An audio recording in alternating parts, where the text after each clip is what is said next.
Present.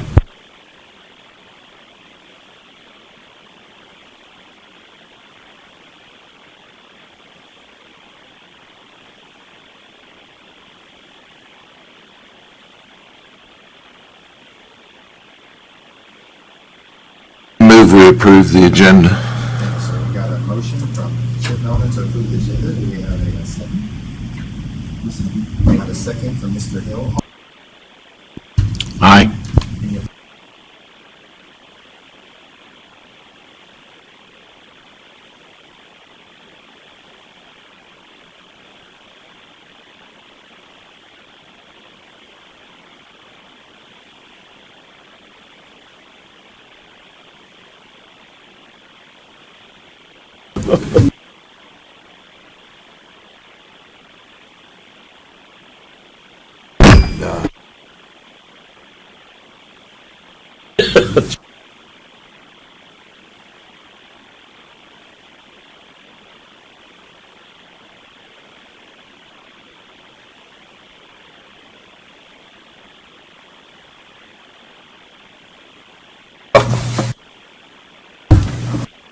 Straighten out. I had to get my mic on too, so our court reporter helped me with that. So, all right, I think we're off and running now. All right, January minutes then. Of course, you've had those in advance. Are there anything that you see there that you'd like to change or add, or that you'd like to comment on? Okay. Gentlemen, did you see anything? Then I'll move we approve the minutes. We have a motion from Mr. Hellman to approve the January minutes. Do we have a second? A second. We got a second from Mr. Hill. All in favor, please say aye. Aye. Any opposed? All right, hearing none, we'll get that posted to the website then. Now for the rulemaking hearing, these are rules that are in that basically put us in line with the public chapter that was approved and effective last October. But of course, it's necessary that we have a rulemaking hearing. So in that regard, I'll pivot over here to Mr. Cross and let him take it from there. All right, thank you. Yeah, exactly as Glenn said, this rulemaking hearing is going to begin now. The rulemaking hearing is called to order, and my name is Hugh Cross. I serve as an Assistant General Counsel in the Department of Commerce and Insurance, Division of Regulatory Boards, and I represent the Tennessee Collection Service Board. Would the agency representatives who are present introduce themselves for the record? And I'll need a roll call vote for that as well. All right, Tony Zikovich. Present. Chip Hellman. Present. Jason Hill. Present. Okay, thank you. Today is Wednesday, April 13th, 2022. This rulemaking hearing is taking place pursuant to Tennessee Code Annotated Section 4-5-204 in Room 1B of the Davy Crockett Tower, 500 James Robertson Parkway, Nashville, Tennessee. The meeting information to attend this rulemaking hearing via WebEx or in person was previously posted to the board website. The purpose of this rulemaking hearing is to solicit comments on proposed rules the board has made that are in response to statutory changes made with the passage of Public Chapter 549, signed into law on May 26, 2021 by Governor Bill Lee, which became effective on October 1st, 2021. To summarize, the proposed rules eliminate solicitor cards and associated fees, which acted as an additional barrier to entry into the industry. Further, the proposed rules eliminate the requirement for branch locations to register each place of business separately as a branch location and their associated fees. While there may be some cost for compliance, the board knows of no other less burdensome, less intrusive, or less costly alternative methods of achieving the purpose and objectives of the proposed rules.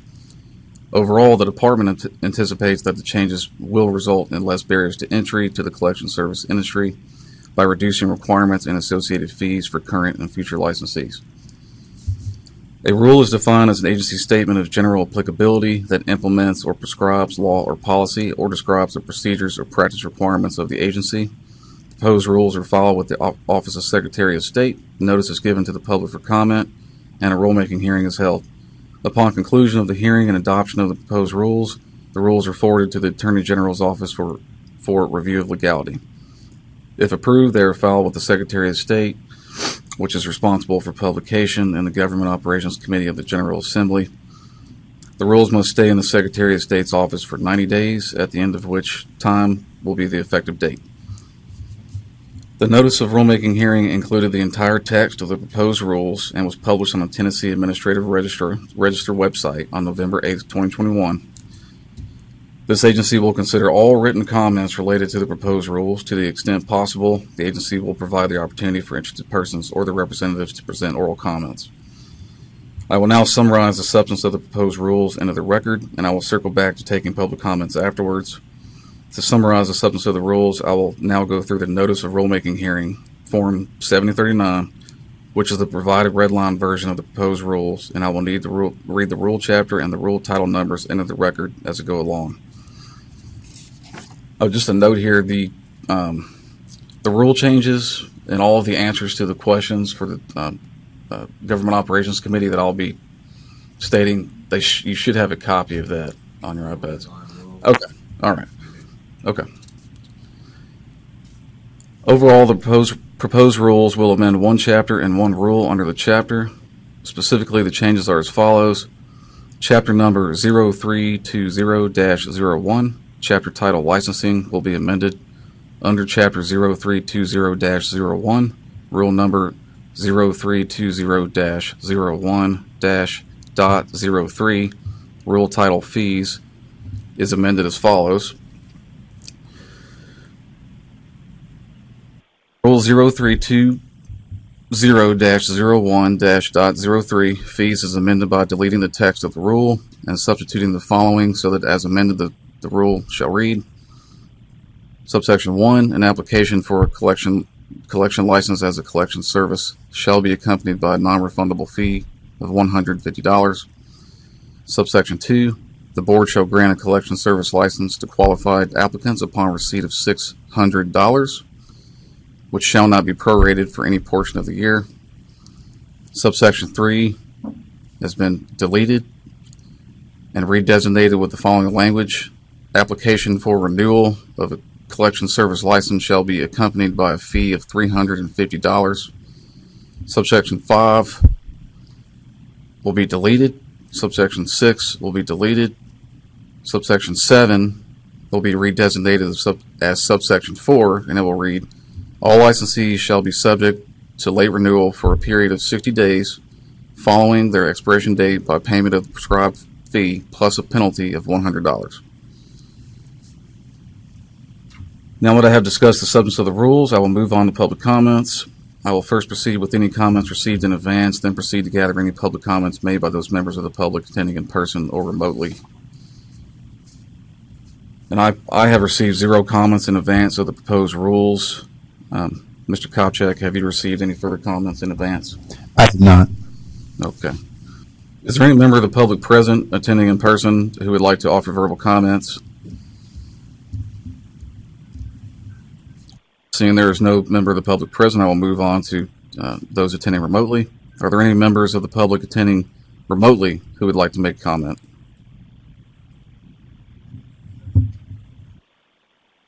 All right. Hearing there are none, now that I have discussed all public comments, next we will need to adopt the regulatory flexibility statement. Yep. That's on page 5 there of your. Excuse me, that's on page 5 there of your red line rules. Thank you for that. The regulatory flexibility addendum statement requires analysis as to whether the rulemaking affects small business pursuant to Tennessee Code annotated Section 4-5-403. The statement will read as follows. The proposed rules do not overlap, duplicate, or conflict with other federal, state, or local government rules. The rules will also result in greater efficiency and consumer protection, and the board sees minimal impact to consumers with the promulgation of the proposed rules. The proposed rules do not affect small businesses directly. The proposed rules are in response to statutory changes made with the passage of Public Chapter 549, signed into law on May 26, 2021 by Governor Bill Lee, which became effective on October 1st, 2021. The proposed rules eliminate solicitor cards and associated fees, which acted as an additional barrier to entry into the industry. Further, the proposed rules eliminate the requirement for branch locations to register each place of business separately as a branch location and their associated fees. While there may be some cost for compliance, the board knows of no other less burdensome, less intrusive, or less costly alternative methods of achieving the purpose and objectives of the proposed rules. Now, does any member of the board have any amendments to the statement as written? I do not. Okay. If there are no changes, then I will just need a motion to roll call vote to adopt the statement as written. Great.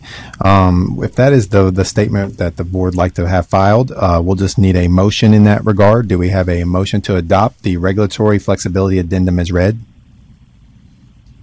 I move, yes. Okay. We've got a motion from Mr. Hellman. Do we have a second? A second. We have a second from Mr. Hill. All in favor? Oh, excuse me. I'll have to do a roll call vote being a rulemaking hearing. So let me go down the line. Tony Zikovich? Present. Just aye or nay. Aye. Yep, that's great. Chip Hillman? Aye. And Jason Hill. Aye. Thank you, gentlemen. All right, moving on to the next one, page 6. All right, thank you. Now that we have adopted the regulatory flexibility statement, next we will need to adopt the impact on local government statement. As Glenn said, this statement is on page 6 of Form 7039. The impact on local government statement requires a simple declarative statement without additional comments on the merit of the policy of the rule or regulation regarding the financial impact of the rules on local governments pursuant to Tennessee Code Annotated Sections 4-5-220 and 4-5-228. The statement will read, the Tennessee Collection Service Board anticipates minimal impact on local governments. Move we approve that statement. I second.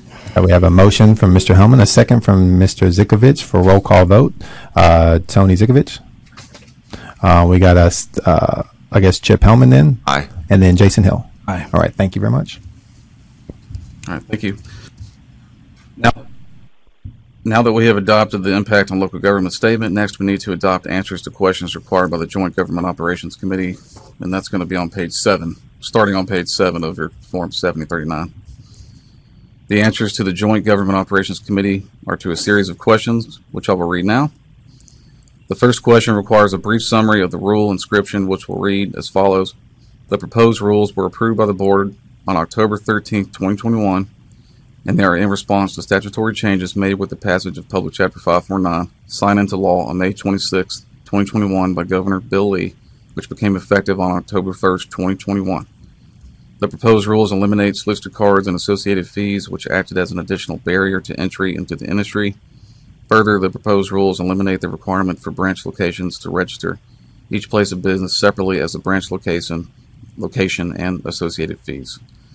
While there may be some cost for compliance, the board knows of no other less burdensome, less intrusive, or less costly alternative methods of achieving the purpose and objectives of the proposed rules. The next question requires a citation and brief description of any federal or state regulation mandating the promulgation of the rules, which will read as follows. Revisions to Tennessee Code Annotated Section 62-20-1027 and 62-20-111 removed solicitor from the statutory definitions and deleted 62-20-111 in its entirety, effectively eliminating solicitor cards and associated fees. Revisions to Section 62-20-105C remove the requirement for branch locations to register for licensure, eliminating it as an additional licensure requirement and associated fees. The next question requires an identification of persons, organizations, corporations, or government entities that are most affected by these proposed rules, which will read as follows. The proposed rules will affect current licensees and future applications. The board expects all affected will approve the adoption of these rules because the proposed rules remove additional licensure requirements and their associated fees. The next question requires an identification of any of the Attorney General and reporter and or any judicial ruling that relates directly to the promulgation of the proposed rules, which will read as follows. There are no known opinions of the Attorney General and reporter or any judicial ruling that relates directly to these proposed rules. The next question requires an estimate of the probable increase or decrease in state or local government revenues and expenditures, if any, which will read as follows. The board anticipates minimal impact to state and local government revenues and expenditures. This concludes the responses required for the Joint Operations Committee. Does any member of the board have any amendments to the statement as written? Okay. We'll just need a motion to accept the additional information required by Joint Government Operations Committee. Do we have such a motion? All right. We have a motion from Mr. Hellman. Do we have a second? We have a second from Mr. Zikovich. And then we'll need to take a roll call vote down the line then. Aye or nay. It's Mr. Zikovich. Aye. Mr. Hellman. Aye. Mr. Hill. Aye. All right. Thank you. All right, thank you.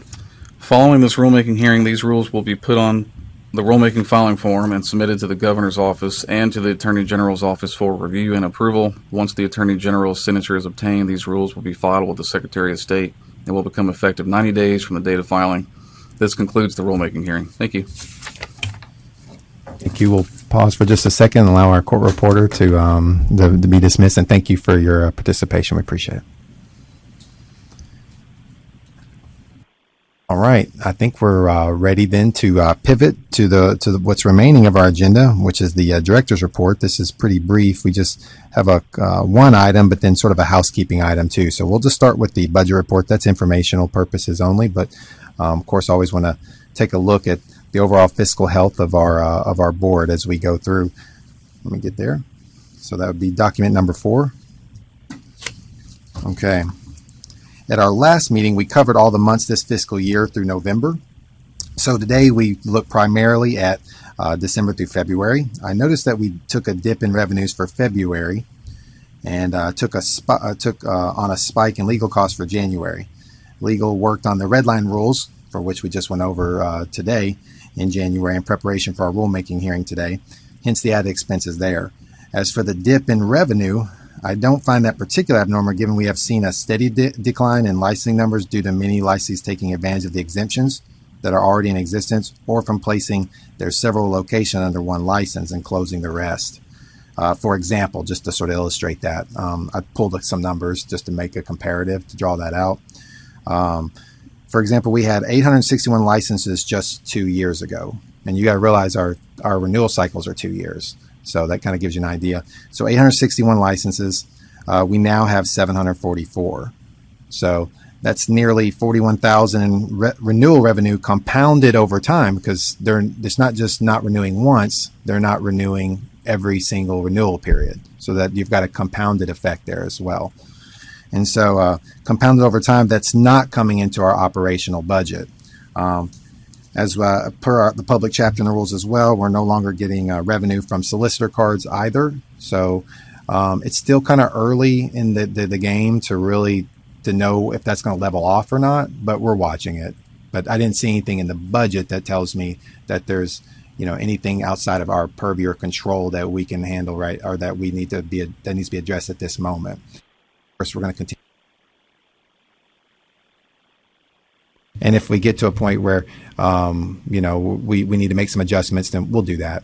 So, and we're as far as reserves go, we're pretty healthy at least on that front. So, all right. So we'll continue on that. Is there any questions in regards to that or any comments?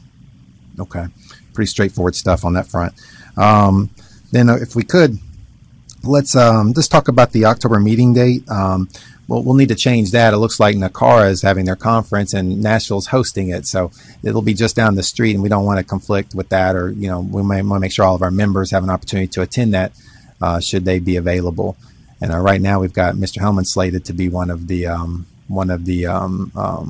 speakers there at that as well. So we want to make sure he has the opportunity to attend. So if we'll just need to move that meeting in October either to the week before or the week prior. Was the 5th or the 19th? Was there a particular date that the board would prefer? I have no preference. Okay. Yeah, I'm flexible. So. Okay. Well, if you're comfortable with it, let's go maybe a little sooner then, maybe the 5th, if you're good with that. Okay. So let's do that then. We'll just need a motion in that regard to change the October meeting date to the 5th. Do we have such a motion? We have a motion from Mr. Hill. Do we have a second? Second. Got a second from Mr. Hellman. All in favor, please say aye. Aye. All right, thank you. We'll get that done and that up on our website as well. Okay. It looks like we're done with the director's report. That's all we had. Pretty brief on that front. So this is going to be Hugh's meeting today, it looks like. So we're going to pivot back to legal and let them handle it from here. Okay.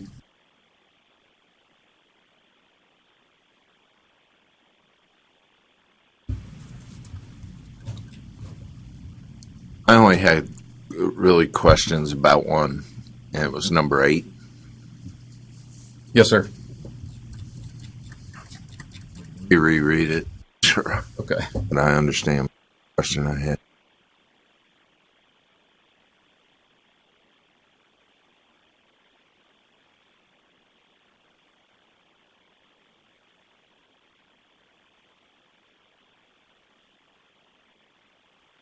So your recommendation here is a letter of warning regarding agents' improper behavior. Which behavior? Well, apparently, I didn't get all the information, but apparently the complainant found the particular agent was rude in their behavior over the phone. And the respondent reviewed the phone call, and I don't have the exact words or anything. Like, I don't have a transcript of the phone call or anything, but the respondent seemed to think that their agent was a bit out of line as well. Okay. So I recommend a letter of warning because, I wasn't sure if I wanted to do something. I felt the board might want to do something in response, but it seems like it's been rectified, but hopefully it doesn't continue in the future. I thought a letter of warning would be a good solution of that. Okay. That's great. I wanted to make sure I understood which behavior. That was my real question, because would a collection employee be required to give their license number audibly during a phone call? Like, I don't remember that being. Not sure they're required to give their license number. It's on the debt verification form, Right. So there's other ways to get it. But I think the issue here was just the way the agent was responding to the actual consumer. I think that was bothersome. Not so much the information that was withheld or any of that, but just sort of how the conversation went. Great. Thank you. Welcome. Well, just one last thing. Did you actually listen to the call, or the respondent said, quite frankly, our guy or gal was a little rude? I didn't hear the call. It's just the respondent. Yeah. Mm-hmm. Okay. Well, Yes, that's sir. pretty nice admission on their part. So It at is. least they tried to be honest about it. Yeah, we could have done better. So it's great. Question. Is there a requirement to record all phone calls, collection calls? Or would they have just recorded their call? I'm not sure if there's a requirement in the statute of rules that I'm aware of, but I think, as far as I know, it's general practice. It's my understanding. I don't know any agency that doesn't do that, because things like this come up and you have to play back the call and see if there was really anything egregious that occurred. Welcome. Are there any other questions? And take your time.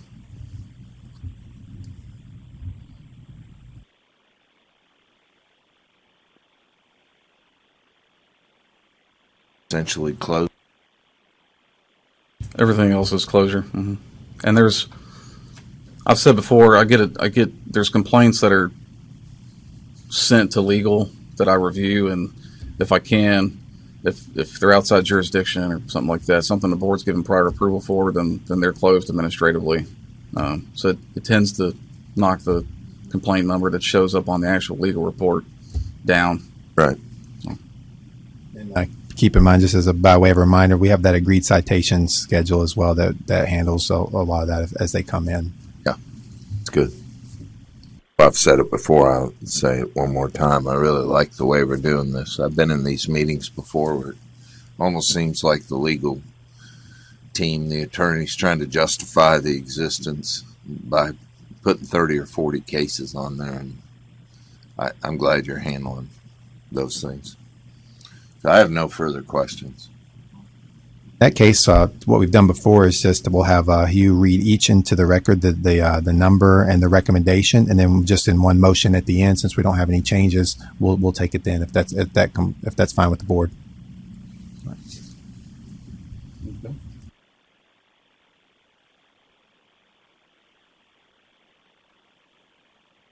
Closure.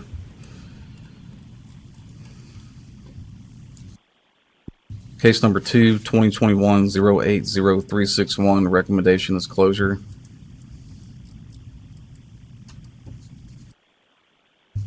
Case number 3, 2021-081-071, recommendation closure.